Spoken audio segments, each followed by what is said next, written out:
Êxodo capítulo 39. As roupas sagradas dos sacerdotes.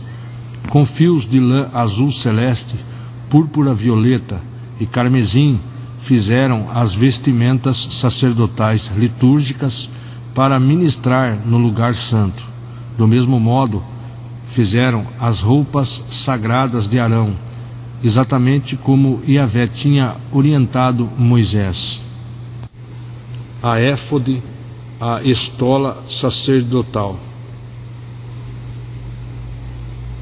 Fizeram o colete sacerdotal de linho fino trançado e de fios de ouro e de fios de lã azul celeste, púrpura, escarlate e carmesim.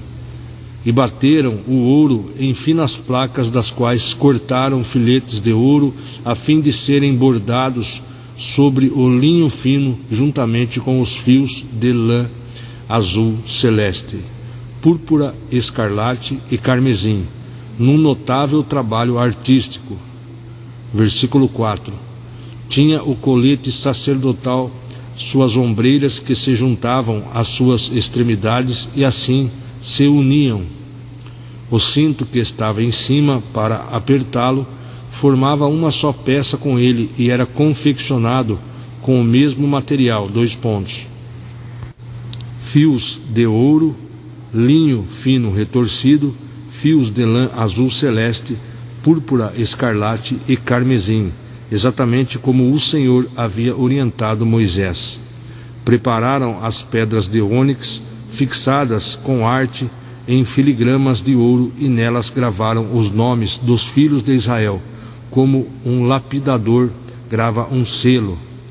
Então as costuraram nas ombreiras de éfode, estola ou colete sacerdotal, como pedras memoriais para os filhos de Israel, tudo em conformidade com as ordens que o Senhor deu a Moisés.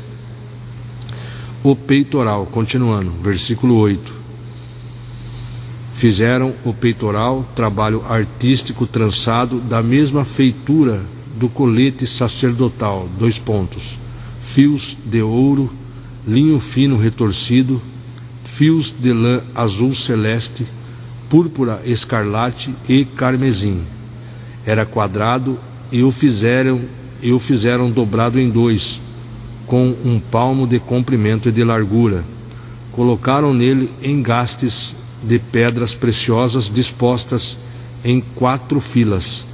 Na primeira fila havia um rubi, um topázio e um berilo. Na segunda fila, uma turquesa, uma safira e um diamante. Na terceira fila, um jacinto, uma ágata e uma ametista. Na quarta fila, um crisólito, um ônix e um jaspe. Estavam todas engastadas, bem fixadas em filigramas de ouro. Versículo 14. Havia 12 pedras, uma pedra representando cada nome dos filhos e clãs de Israel, cada uma gravada como um lapidador grava um selo, com o nome de uma das 12 tribos. Observemos aqui na Bíblia King James, a Bíblia de estudo. Vamos ler aqui o rodapé. Em 28, 9 e 10, Moisés nos fala sobre a gravação em 2 pedras de ônix dos 12 nomes das tribos de Israel, 6 em cada uma, e fixadas sobre as ombreiras da estola sacerdotal. A descrição em 39, 6, 7, que nós acabamos de ler, refere-se a estas mesmas pedras, enquanto os versículos 8 a 14 nos apresentam 12 pedras preciosas de raro valor em 4 séries, com os nomes das tribos gravados nelas e fixadas no peitoral do sumo sacerdote. O esplendor e valor incalculável dessas pedras, com os nomes do povo de Yahvé nelas gravados, simbolizam a glória e honra para a qual Israel deveria ser transformado como propriedade exclusiva de Deus. De uma forma análoga, os nomes dos 12 apóstolos leais, representando a Igreja de Cristo, estão gravados nas 12 pedras preciosas que são os fundamentos da Nova Jerusalém, o novo mundo onde todos os cristãos sinceros vão morar para sempre. Apocalipse 21, 14 ao 20. Aqui leremos: o muro da cidade tinha 12 fundamentos, e neles estavam gravados os nomes dos 12 apóstolos do Cordeiro. O anjo que falava comigo tinha como medida uma vara feita de ouro, para medir a cidade, seus portais e seus muros. A cidade era quadrangular, de comprimento e largura iguais. Ele mediu a cidade com a vara, tinha 2.200 quilômetros de comprimento. A largura e a altura eram também iguais ao comprimento. Veja só aqui, na Bíblia King James, mais uma vez vamos ler. É uma Bíblia de estudo, vamos ler aqui o rodapé. Para os antigos gregos, o cubo era a forma geométrica, abre parênteses, quadrangular, fecha parênteses, que simbolizava a perfeição, pois nele comprimento, largura e altura têm a mesma medida. Para os judeus, o cubo era lembrado como o formato geral do Santo dos Santos, no tabernáculo e no templo. Em Apocalipse 11, as medidas foram tomadas como garantia de proteção. Aqui são uma clara demonstração da beleza, simetria, perfeição e amplitude impressionante da graça divina. A medida grega citada no texto original é o, entre aspas, estádio, que equivale a 185 metros, correspondendo a um total de, entre aspas, 12.000 estádios. O Senhor Deus é o edificador do seu povo e da perfeita habitação dos crentes sinceros. Efésios 2, 19 e 22. Aqui leremos Efésios 2, a partir do versículo 19. Portanto, não sois mais estrangeiros nem imigrantes, pelo contrário, sois concidadãos dos santos e membros da família de Deus, edificados sobre o fundamento dos apóstolos e dos profetas, sendo o próprio Cristo Jesus a principal pedra angular desse alicerce. Veja só, os primeiros apóstolos e profetas realizaram uma obra fundamental ao proclamar e ensinar com toda a dedicação a palavra de Deus. 1 Coríntios 3, 10, 11. Toda a estrutura, no entanto, depende de Cristo, a rocha de fundamento, abre parênteses, alicerce, fecha parênteses, pedra angular, como em Isaías 28, 16, que usa a mesma terminologia em sua tradução grega dos antigos manuscritos hebraicos, abre parênteses, a Septuaginta, fecha parênteses, como uma designação messiânica, Mateus 21, 42. Versículo 21, nele o edifício inteiro, bem ajustado, cresce para ser um templo santo do Senhor. Observemos aqui, o supremo arquiteto projetou, e ele mesmo é a base do templo que constrói, na qual os gentios, ou seja, os não-judeus, fazem parte integral do edifício, não como anexos ou simples dependências, abre parênteses, como na tradição judaica do passado, fecha parênteses. A ilustração de um edifício em construção comunica perfeitamente o sentido do crescimento dinâmico da igreja e de seu propósito. Versículo 22, no qual também vós juntos sois edificados para a morada de Deus no Espírito. Voltando aqui em Apocalipse 21, agora o versículo 18. O muro era todo feito de diamante e a cidade era de ouro puro, semelhante a vidro límpido. Veja só, a medida original grega do muro é de 144 côvados. O côvado era uma medida linear equivalente a cerca de 45 centímetros. O cristal de jaspe ou diamante simboliza a pureza, resistência, beleza, riqueza e perenidade das obras realizadas pelo Senhor. O ouro límpido e cintilante como vidro revela a absoluta ausência de contaminação e corrupção. Satanás jamais conseguirá seduzir o povo de Deus nem induzir o ser humano ao erro. Versículo 27. Nela jamais entrará qualquer coisa impura, tampouco alguém que pratique ações vergonhosas ou mentirosas, mas unicamente aqueles cujos nomes estão gravados no livro da vida do Cordeiro. Veja só, a constante presença do tabernáculo e depois do templo em Jerusalém sempre foi um símbolo de reverência e encorajamento quanto à presença amorosa e poderosa do Deus de Israel, e uma lembrança perpétua de que todo ser humano é pecador e carece da graça, do perdão e da glória do Senhor. Romanos 3, 23, 24. Entrar no Santo dos Santos de forma indigna significava a morte imediata do transgressor. Nos dias atuais, para desalento dos judeus, sobre as ruínas do último templo cintila a cúpula dourada da mesquita islâmica de Omar, que também, com seu formato cúbico, resiste em Jerusalém desde o século VII. A, entre aspas, Cidade Santa, entretanto, será habitada somente pelos salvos e santos.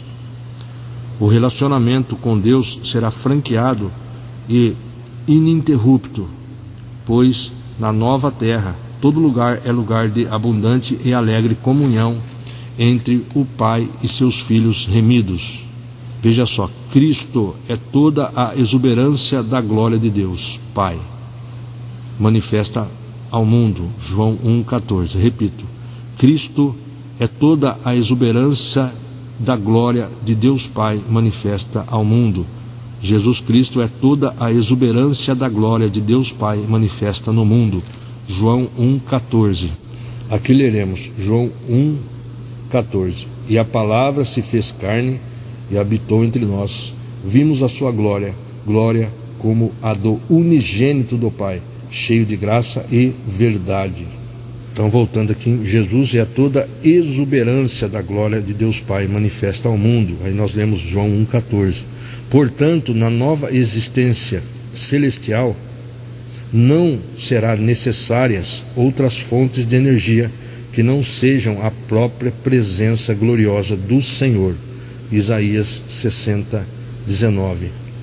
A cidade santa não conhecerá a escuridão ou as trevas, e jamais será ameaçada por qualquer perigo ou ação maligna. Isaías 11:9-10. O rio da água da vida, capítulo 22 de Apocalipse. Então o anjo me mostrou o rio da água da vida que, translúcido como cristal, fluía do trono de Deus e do Cordeiro. Veja só, o rio da água da vida representa o processo da nossa salvação eterna, idealizado e implementado pelo Espírito de Deus, Pai e Filho, o Cordeiro. O rio da graça infinita de Deus flui a partir do trono do Senhor por toda a eternidade. Ezequiel 47:1. Aqui leremos: águas purificadoras do templo. Então aquele homem me conduziu de volta à entrada do templo e vi água saindo de debaixo da soleira do templo e fluindo em direção ao oriente, a leste, porquanto a casa estava voltada para o oriente.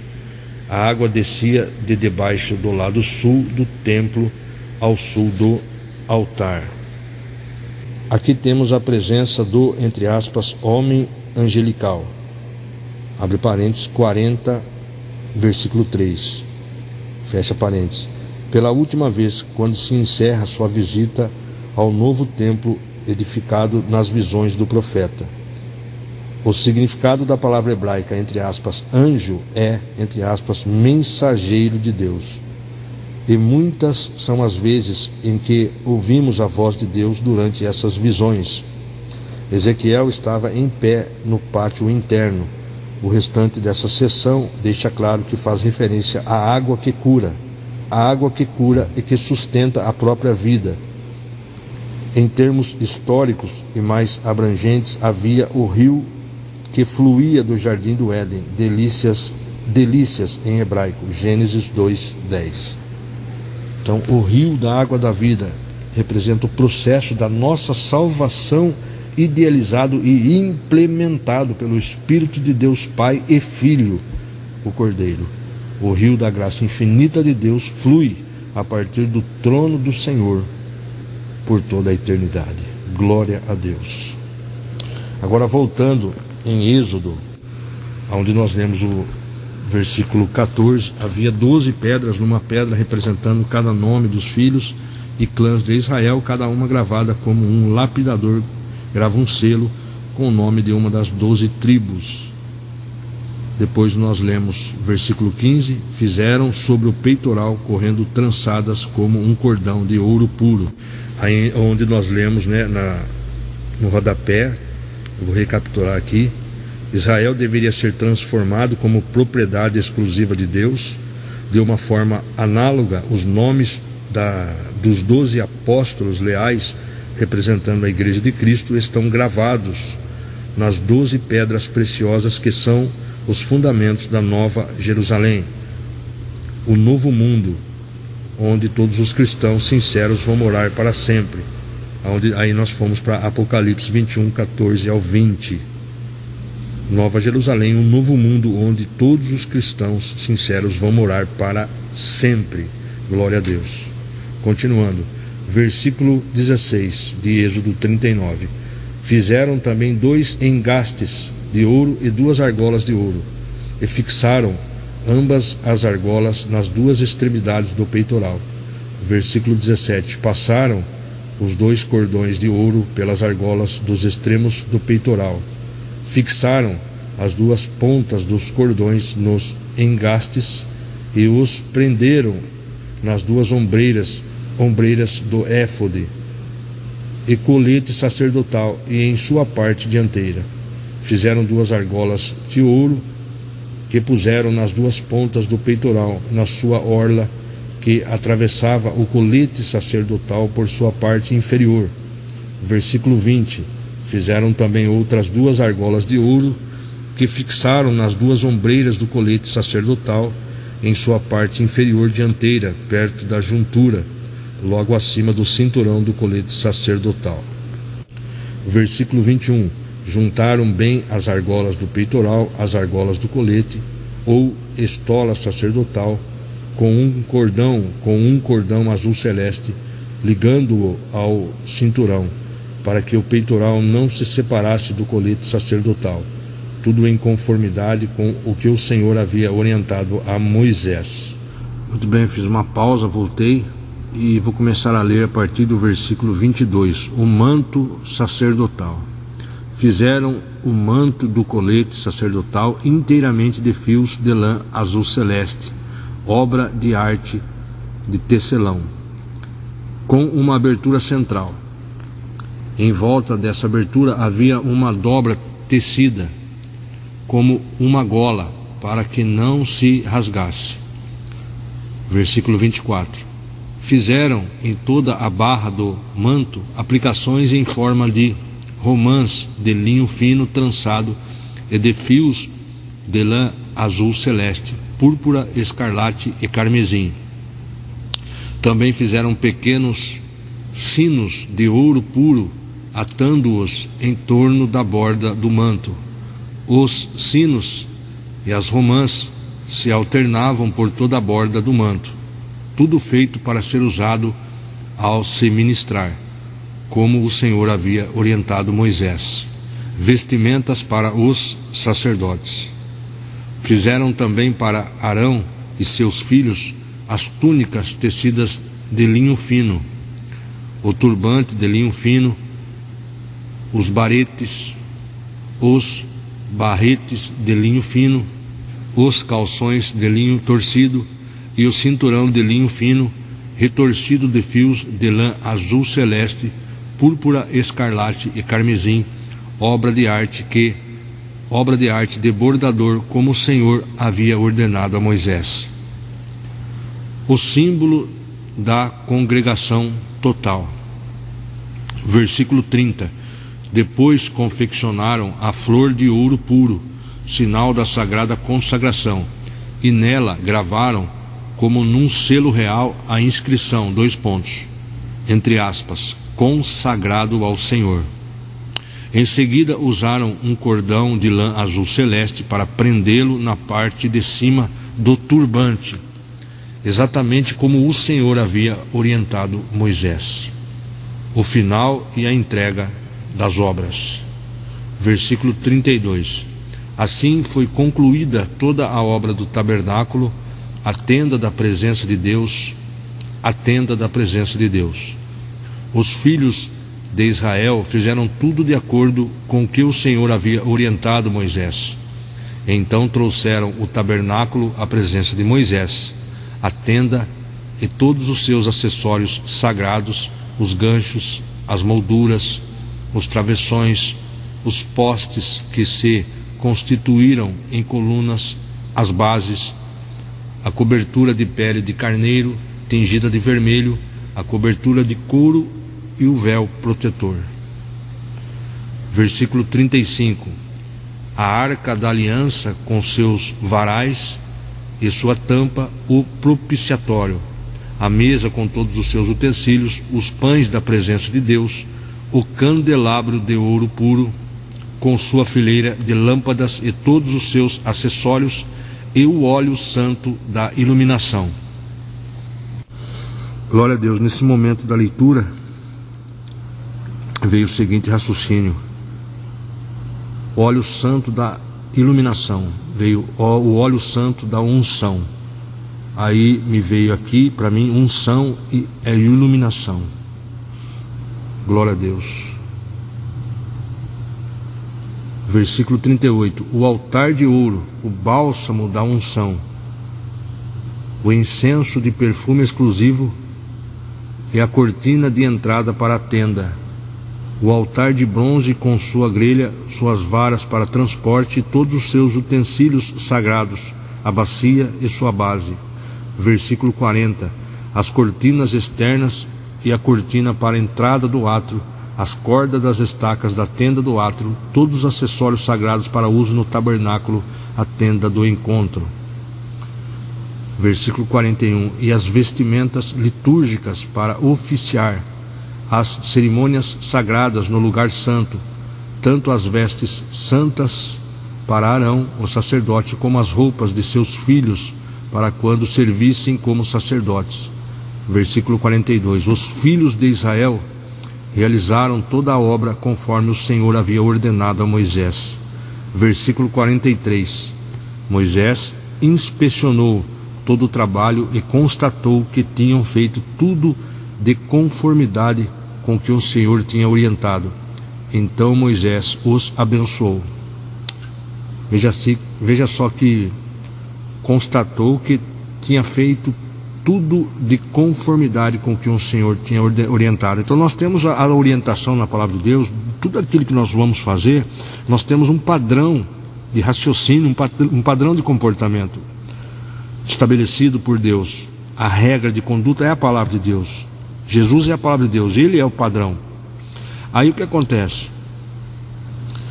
Se nós andarmos em conformidade, ou seja, pela obediência e fé, amor, fé e obediência, essas três bases na palavra de Deus, se nós andarmos assim, nós teremos forças diariamente para ir abandonando nossos erros, os pecados, e cada vez mais sermos iluminados pela presença do Espírito Santo. E como nós lemos, unção é iluminação, é impossível a pessoa ter unção do Espírito em pecado, porque pecado é trevas. Então, quando a pessoa peca, ela vai se afastando da presença de Deus. Deus é luz, Jesus é a luz do mundo. Então, quando pecamos, nós somos separados, cada vez mais pecando, mais longe de Deus, mais nós estamos no escuro, mais nas trevas e mais longe de Deus. Por isso, Jesus começou o seu ministério pregando: arrependei-vos. João Batista, a mesma coisa, arrependei-vos. arrependimento, nós abandonarmos o que estamos fazendo, a partir daquele dia não fazer mais o erro, o pecado. Assim nós seremos iluminados, ungidos pelo Espírito Santo. É isso que é necessário: abandonar os erros, nos arrepender e buscar cada vez mais nos encher do Senhor. Concluímos então a leitura de Êxodo 39. Permitindo Deus, subsequentemente estarei lendo, gravando, meditando em Êxodo 40.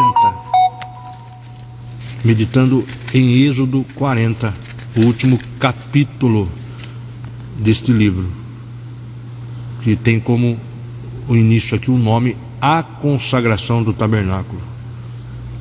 Todas as dúvidas nós esclarecemos aqui na palavra de Deus. Por isso devemos ler e colocar em prática aquilo que aprendemos com Jesus.